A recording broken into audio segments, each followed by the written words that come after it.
ask him about what the Republicans will do now that President Obama has, in fact, nominated a federal appeals court judge to the U.S. Supreme Court. That's coming up in 3 minutes. It is 8:47. You're listening to News Radio 620 WTMJ. I'm Charlie Sykes. Joining me on the line is the senior senator from Wisconsin, Senator Ron Johnson. Good morning, sir. How are you? Good, Charlie. How about yourself? Good. I want to talk to you about this story earlier this week that suggests that we have a dangerous lack of coordination between federal agencies in the response to terror. Can you tell me what we found out? Yeah, we had a hearing on really the potential vulnerabilities in our visa programs. It was a legitimate concern.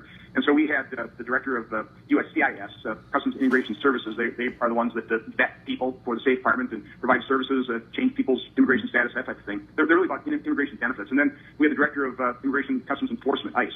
And in the questioning, I asked about an incident that we heard about through a whistleblower where the Homeland Security Investigation Office within ICE, and I know there's a lot of acronyms here, sorry about that, that's the government, but the Homeland Security Investigation was tipped off by the FBI the day after the San Bernardino terrorist attack that Enrique Marquez and his wife were going to be at the USCIS office, apparently they interviewed to upgrade her immigration status. So here you have the individual that we found out supplied the weapons for the San Bernardino terrorist attack.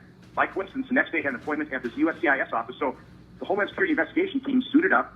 They went in, pretty much as a SWAT team to apprehend this individual. They get to the office of the USCIS in San Bernardino, and they were denied entry for 30 minutes. The federal government denied entry to federal agents pursuing a terrorist incident. A basic SWAT team. Again, this is the day after San Bernardino.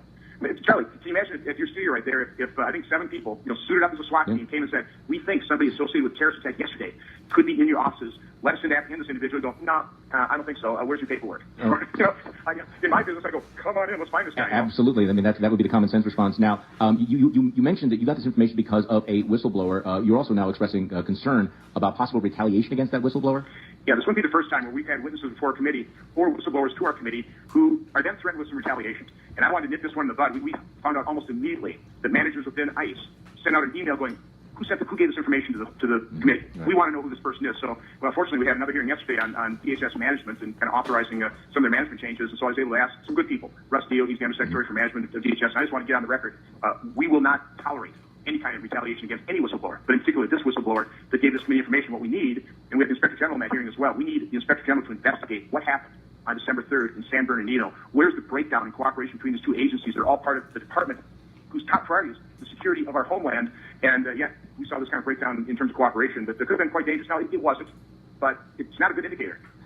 Since I have you on the line, I want to talk to you about related to the story. The president nominated Judge Merrick Garland to the U.S. Supreme Court.